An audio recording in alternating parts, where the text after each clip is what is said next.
മറയേണ്ടതോർത്ത്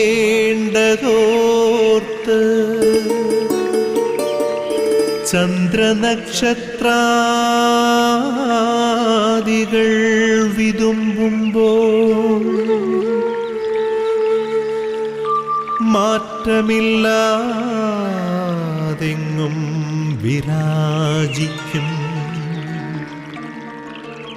ദൈവമേ, അങ്ങയെ വാഴ്ത്തുന്നു ഞങ്ങൾ. ഉദിച്ചെങ്ങും പ്രഭതൂകും പാരിലെ സൂര്യരശ്മിയേക്കാൾ പ്രശോഭിച്ചെന്നും പ്രസാദമേകുന്ന ദൈവമേ, അങ്ങേ മഹിമാവെത്ര മനോജ്ഞം. ഇന്നത്തെ പ്രഭാത വിരുന്നിലേക്ക് ഗുഡ്നസ് ടിവിയുടെ ലോകമെമ്പാടുമുള്ള എല്ലാ മാന്യപ്രേക്ഷകർക്കും ഹൃദ്യമായ സ്വാഗതം ആശംസിക്കുന്നു. ഒരു നല്ല പ്രഭാതം കൂടി കാണുവാനായിട്ടുള്ള അനുഗ്രഹം ദൈവം നമുക്ക് ഓരോരുത്തർക്കും നൽകി. ഇന്നലെ നമ്മൾ വിശ്രമിക്കുവാനായിട്ട് പോയപ്പോൾ ഈ പ്രഭാതം കാണാനായിട്ട് സാധിക്കുമെന്ന ഉറപ്പൊന്നും നമുക്കില്ലായിരുന്നു. എന്നാൽ ദൈവത്തിന് ഉറപ്പുണ്ടായിരുന്നു ഈ പ്രഭാതം നമുക്ക് കാണാനായിട്ട് സാധിക്കും എന്ന്. അതുകൊണ്ടാണ് ഈ പ്രഭാതത്തിലേക്ക് കടന്നു വരുന്നതിന്, ഈ പ്രഭാതത്തിൻ്റെ മാധുര്യം, സന്തോഷം നമ്മുടെ ജീവിതത്തിൽ അനുഭവിക്കുന്നതിന് നമുക്കിടയാകുന്നത്. നല്ല ദൈവത്തിന് നമുക്ക് സ്തുതിയും ആരാധനയും സ്തോത്രവും അർപ്പിക്കാം. ഈ പ്രപഞ്ചത്തിലുള്ള എല്ലാ ജീവജാലങ്ങളോടും ചേർന്ന്, ഈ പ്രപഞ്ചത്തോട് ചേർന്ന്, ഈ പ്രപഞ്ചം മുഴുവൻ ഈ പ്രഭാതത്തിൽ നമ്മൾ ശ്രദ്ധിച്ചാൽ ദൈവത്തെ സ്തുതിക്കുന്നതായിട്ടും ആരാധിക്കുന്നതായിട്ടും നമുക്ക് കാണാൻ സാധിക്കും. ഈ പ്രപഞ്ചത്തിലുള്ള സകല ചരാചരങ്ങളോടും ചേർന്ന് നമുക്കും നമ്മുടെ സ്തുതിയും സ്തോത്രവും ആരാധനയും ദൈവത്തിന് സമർപ്പിക്കാം. നമ്മുടെ അമ്മയായ പരിശുദ്ധ കന്യകാമറിയത്തിൻ്റെ മാധ്യസ്ഥം നമുക്ക് പ്രത്യേകമായ വിധത്തിൽ അപേക്ഷിക്കാം. നന്മ നിറഞ്ഞ മറിയമേ സ്വസ്തി, കർത്താവ് അങ്ങയുടെ കൂടെ സ്ത്രീകളിൽ നീ അനുഗ്രഹിക്കപ്പെട്ടവളാകുന്നു. നിന്റെ ഉദരത്തിൻ്റെ ഫലമായി ഈശോ അനുഗ്രഹിക്കപ്പെട്ടവനാകുന്നു. പരിശുദ്ധ മറിയമേ തമ്പുരാൻ്റെ അമ്മേ, പാപികളായ ഞങ്ങൾക്ക് വേണ്ടി ഇപ്പോഴും ഞങ്ങളുടെ മരണസമയത്തും തമ്പുരാനോട് അപേക്ഷിച്ചു കൊള്ളണമേ. ആമേൻ. പ്രിയപ്പെട്ടവരെ, ഈ പ്രഭാത വിരുന്നിൽ നമ്മൾ ആയിരിക്കുമ്പോഴും ദുശീലങ്ങൾക്ക് അടിമപ്പെട്ട, മദ്യത്തിന്, മയക്കുമരുന്നിന്, പുകവലിക്ക്, മൊബൈലിന്, ഇൻ്റർനെറ്റിനൊക്കെ അടിമപ്പെട്ട നമ്മുടെ സഹോദരീ സഹോദരങ്ങളെ പ്രത്യേകം നമുക്ക് സമർപ്പിച്ച് പ്രാർത്ഥിക്കാം. പ്രത്യേകിച്ചും മൊബൈലിന് അടിമകളായിട്ടുള്ള മക്കളെ നമുക്ക് സമർപ്പിച്ച് പ്രാർത്ഥിക്കാം. ഒത്തിരി മാതാപിതാക്കന്മാർ വളരെ വേദനയിലും ദുഃഖത്തിലും കഴിയുന്നുണ്ട്. അവരുടെ മക്കൾ മൊബൈലിന് അടിമകളായി എന്ന കാരണത്താൽ ആ അടിമത്തത്തിൽ നിന്നെല്ലാം അവരെ എല്ലാവരെയും മോചിപ്പിക്കണമേ എന്ന് ദൈവസമക്ഷം അവരെ സമർപ്പിച്ച് നമുക്ക് പ്രത്യേകം പ്രാർത്ഥിക്കാം. ഈശോയുടെ ആശീർവാദം സ്വീകരിക്കുവാനായിട്ട് ഈ പ്രഭാതത്തിൽ നമുക്ക് ഒരുങ്ങാം. പ്രിയപ്പെട്ടവരെ, വചനം ശ്രവിക്കുവാനായിട്ട് നമുക്ക് ഒരുങ്ങാം. കർത്താവിൻ്റെ വചനം നമ്മുടെ ജീവിതത്തിലേക്ക് കടന്നു വരണമേ എന്ന് നമുക്ക് പ്രാർത്ഥിക്കാം. പരിശുദ്ധാത്മാവിൻ്റെ അഭിഷേകം നമ്മുടെ ജീവിതത്തിൽ ഉണ്ടാകുമ്പോഴാണ് വചനത്തിൻ്റെ നിറവ് നമുക്ക് അനുഭവിക്കാൻ സാധിക്കുന്നതും വചനമനുസരിച്ച് നമുക്ക് ജീവിക്കാനായിട്ട് സാധിക്കുന്നതും. നമുക്ക് ഓരോരുത്തർക്കും ആവശ്യമായ, നമ്മെ ജീവിതത്തെ പരിവർത്തനപ്പെടുത്തുന്ന വചനം നൽകി നമ്മെ എല്ലാവരെയും അനുഗ്രഹിക്കണമെന്ന് പരിശുദ്ധാത്മാവിനെ വിളിച്ച് നമുക്ക് അപേക്ഷിക്കാം. പരിമളത്തിനുറവയാം നറുസൗരഭ്യമാകട്ടെ ഞങ്ങളുമീ മണ്ണിൽ.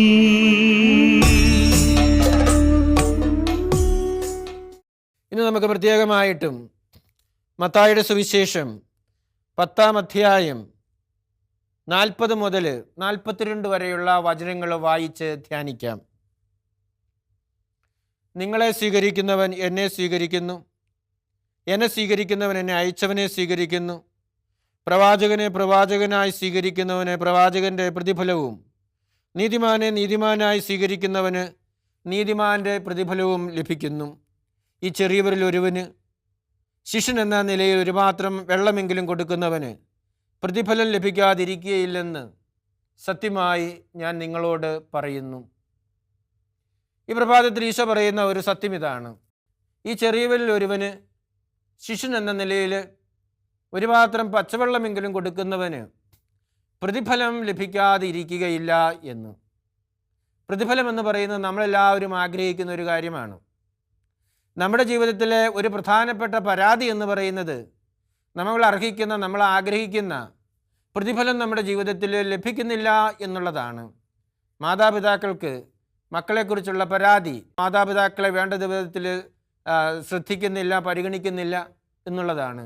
ജീവിത പങ്കാളിക്ക്, ഭാര്യയ്ക്ക് ഭർത്താവിനോടുള്ള പരാതി, ഭർത്താവ് ഭാര്യയെ വേണ്ട വിധത്തിൽ പരിഗണിക്കുന്നില്ല, അല്ലെങ്കിൽ അവളുടെ സേവനത്തെ മാനിക്കുന്നില്ല, അതിനുള്ള പ്രതിഫലം അവൾക്ക് കൊടുക്കുന്നില്ല എന്നുള്ളതാണ്.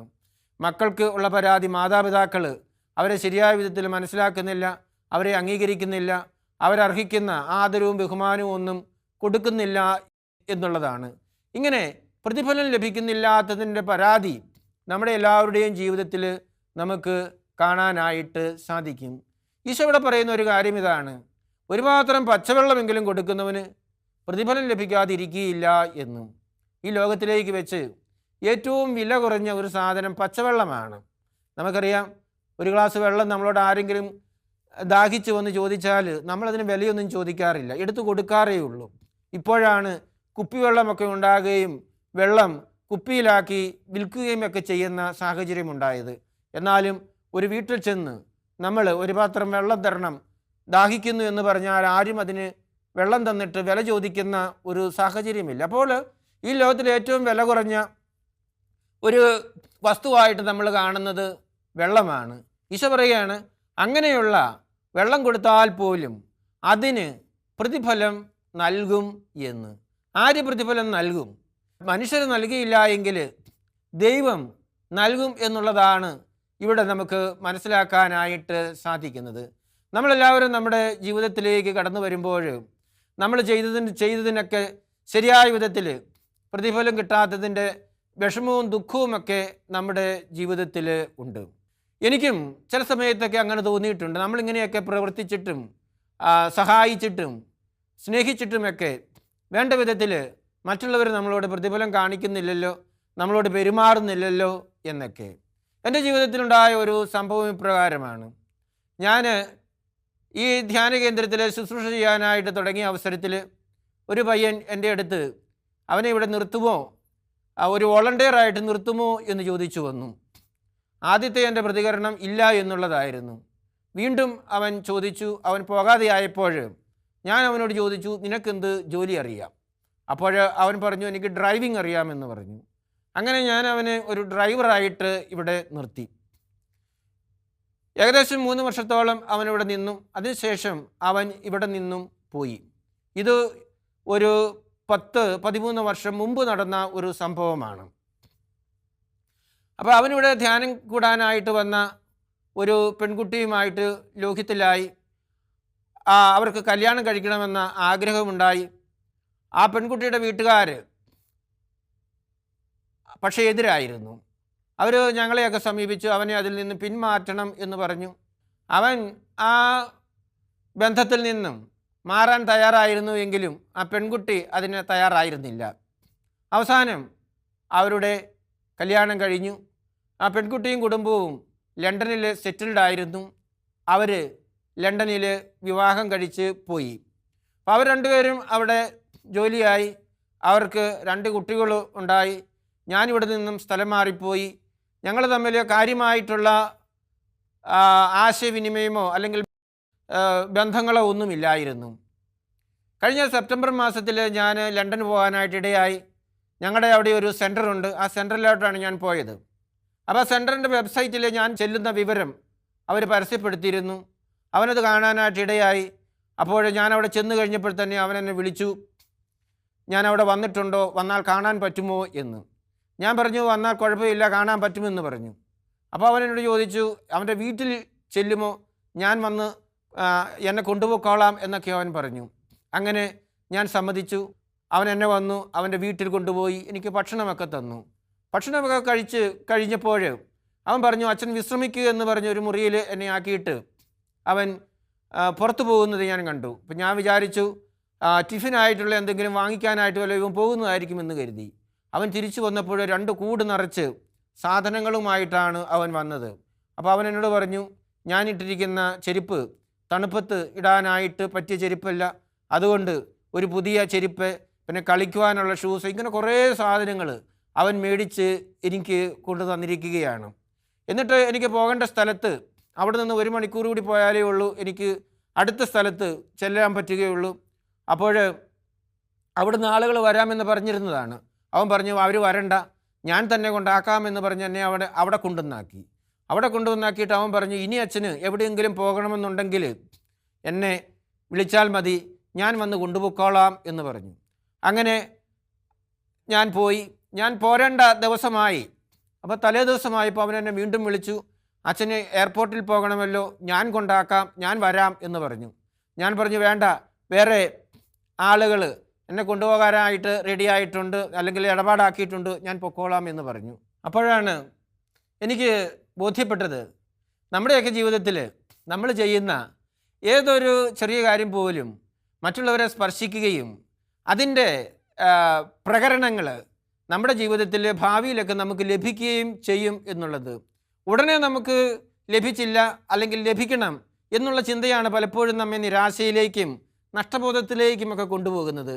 പക്ഷേ സമയം ആകുമ്പോൾ, ദൈവത്തിൻ്റെ സമയത്തിൽ ദൈവം നമ്മൾ ചെയ്യുന്ന ഓരോ ചെറിയ കാര്യത്തിനും പ്രതിഫലം നമുക്ക് നൽകുകയും നമ്മെ കൂടുതൽ കൂടുതൽ സന്തോഷവാന്മാരാക്കി മാറ്റുകയും ചെയ്യും എന്നുള്ളതാണ് യഥാർത്ഥത്തിൽ സത്യമായിട്ടുള്ള കാര്യം.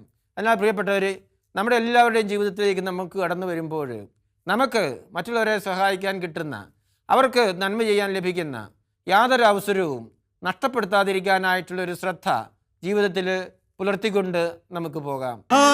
പിതാവേ, സ്നേഹാഗ്നിയാൽ ജ്വലിക്കട്ടെ മക്കളാ ഞങ്ങളെല്ലാം.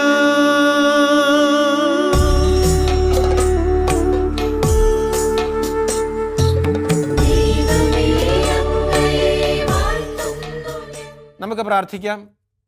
പിതാവും പുത്രനും പരിശുദ്ധാത്മാവുമായ ത്രിത്വൈക ദൈവം നമ്മെ എല്ലാവരെയും ഈ പ്രഭാതത്തിൽ സമൃദ്ധമായിട്ടും അനുഗ്രഹിക്കട്ടെ.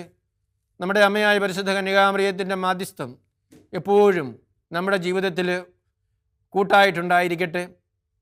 തിരുക്കുടുംബത്തിൻ്റെ കാവൽക്കാരനായ മാർ യോസേപ്പ് കാവലായിട്ട് നമ്മെ കൂടെ നയിക്കട്ടെ. നമ്മുടെ പേരിന് കാരണഭൂതരായ വിശുദ്ധർ നമുക്ക് വേണ്ടി മാധ്യസ്ഥം വഹിക്കട്ടെ. നമ്മുടെ ഇടവകയുടെ മധ്യസ്ഥർ നമ്മെ ദൈവസമക്ഷം സമർപ്പിച്ച് പ്രാർത്ഥിക്കട്ടെ എന്ന് നമുക്ക് പ്രാർത്ഥിക്കാം. കാവൽ മാലാഖമാർ കാവലായിട്ട് നമ്മുടെ കൂടെ ആയിരുന്നുകൊണ്ട് എല്ലാ അപകടങ്ങളിൽ നിന്നും, ആപത്തുകളിൽ നിന്നും, പൈശാചികമായിട്ടുള്ള ബന്ധനങ്ങളിൽ നിന്നും നമ്മെ കാത്ത് പരിപാലിച്ച് സംരക്ഷിക്കട്ടെ. പ്രിയപ്പെട്ടവരെ, ഈ പ്രഭാത വിരുന്നിൽ നമ്മൾ പങ്കെടുക്കുമ്പോൾ ഡിവൈൻ ധ്യാന കേന്ദ്രത്തെയും ഗുഡ്നസ് ടിവിയെയും സമർപ്പിച്ച് നമുക്ക് പ്രാർത്ഥിക്കാം. ഈ ധ്യാന കേന്ദ്രത്തിലൂടെയും ഈ ചാനലിലൂടെയും ദൈവത്തിൻ്റെ വചനം ലോകമെങ്ങും പ്രഘോഷിക്കപ്പെടുന്നതിനും ആത്മാക്കൾ മാനസാന്തരപ്പെടുന്നതിനും ഇടയാകണമേ എന്ന് ഈ ചാനലിന് വേണ്ടിയും ഈ ധ്യാനകേന്ദ്രത്തിന് വേണ്ടിയും നമുക്ക് പ്രത്യേകം പ്രാർത്ഥിക്കാം. സാധിക്കുന്ന എല്ലാവരും മരിയൻ കൂടാരങ്ങളിലിരുന്ന് പ്രാർത്ഥിച്ചു കൊണ്ടിരിക്കുന്ന നമ്മുടെ പ്രിയപ്പെട്ട സഹോദരങ്ങളോട് ചേർന്ന് ഒരു കൊന്തയെങ്കിലും ചൊല്ലി ഈ ധ്യാനകേന്ദ്രത്തിനും ചാനലിനും വേണ്ടി സമർപ്പിച്ച് പ്രാർത്ഥിക്കണമെന്ന് അഭ്യർത്ഥിക്കുകയാണ്.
മറന്നാലും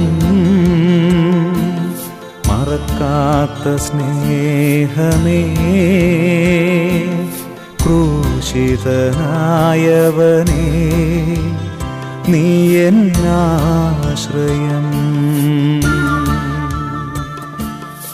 എല്ലാരും എന്നെ പിരിഞ്ഞപ്പോൾ, ആലംബമില്ലാതലഞ്ഞപ്പോൾ, ഒറ്റയ്ക്കിരുന്നു കരഞ്ഞപ്പോൾ, നീ എൻ്റെ ആശ്വാസധാരയായി വന്നു. ഒറ്റയ്ക്കിരുന്നു കരഞ്ഞപ്പോൾ, നീ എൻ്റെ ആശ്വാസധാരയായി വന്നു.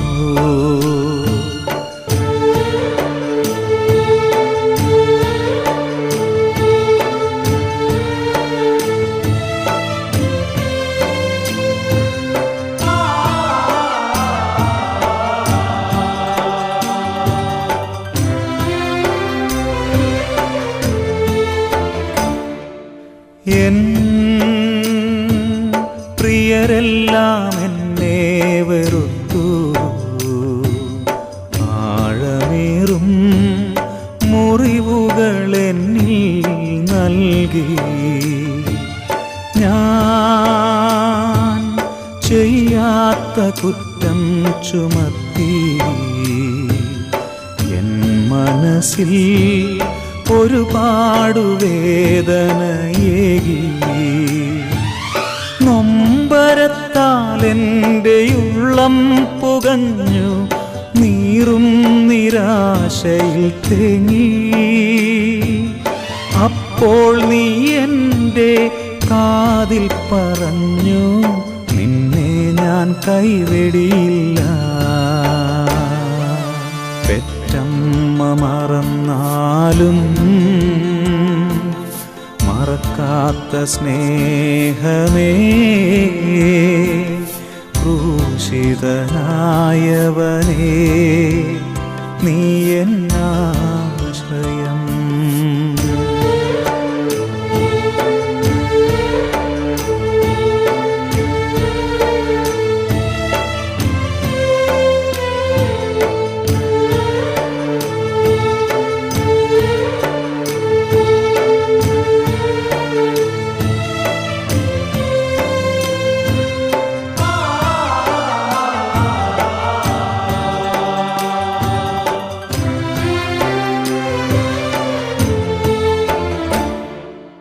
നിൻ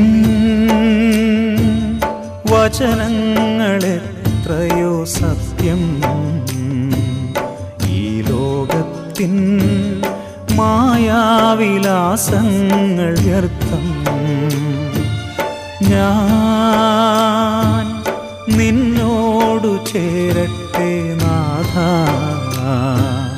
നീയാണല്ലോ എന്നെ മറക്കാത്ത സ്നേഹം. തോരാത്ത കണ്ണീരുമായ്ക്കും യേശുവിൻ കുരിശോടു ചേർന്നു ഞാൻ നിന്നു.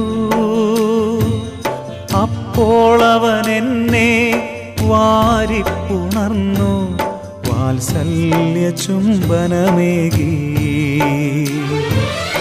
അപ്പോൾ അവൻ എന്നെ വാരിപ്പുണർന്നു, വാത്സല്യ ചുംബനമേകി. പെറ്റമ്മ മറന്നാലും മറക്കാത്ത സ്നേഹമേ, ക്രൂശിതനായവനേ,